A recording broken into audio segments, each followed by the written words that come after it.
Right, so just making those conscious thoughts to really allow our food to nourish us and to make the best choices that we can. Yes, speaking of on the run, I want to acknowledge my darling husband, wherever he is in the audience.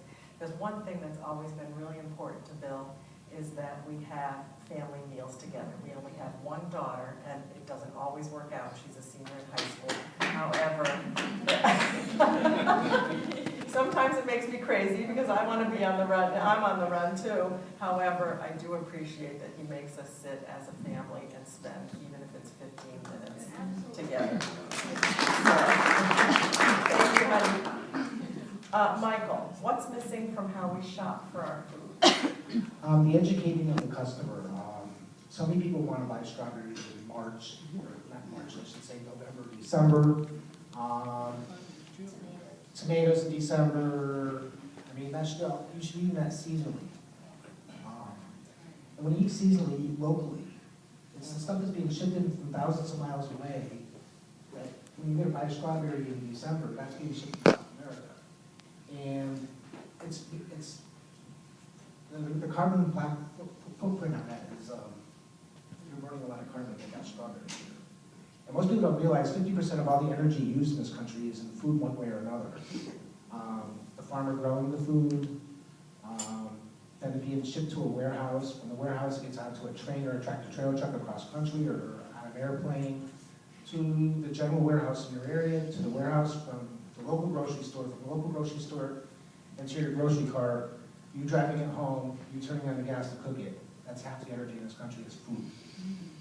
And people don't realize if you cut out a few of those steps, you're cutting down on a lot of energy use.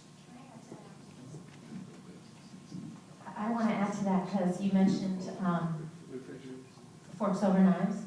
Yes. And there's a fascinating fact shared in Forks Over Knives that I haven't forgotten since I saw it, which was that Forks, do you want to tell them what the... Forks Over Knives, the movie, Forks Over Knives, it's all about a plant-based diet. That's a whole nother topic. But you can see it on T. Colin Netflix. Campbell, Dr. Estelin are featured. And one of the fascinating pieces mentioned in this movie is that large agribusiness consumes more natural resources in the United States than transportation.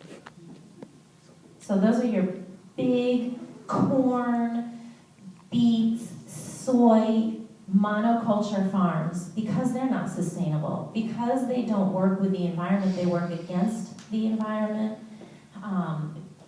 they're consuming much more than even all of our transportation in this country. And Forks Over Knives, basically the meaning means the food that you choose with your fork could prevent you from the surgeon's knife. So choose wisely. And the two doctors, one was he's a biologist, and the other is a famous surgeon. And they're in their 70s now. And what they... And healthy. Yes, and they're vegan, and what they And found in farmers. their research is people who eat plant-based diets can reduce cancers, reverse heart conditions, obviously diabetes, and it's a pretty amazing movie. You can get it on Netflix. What Mike said about eating seasonally, And yes, when we eat in season and the plants that grow around us, those plants that are growing right now contain the medicine that we need.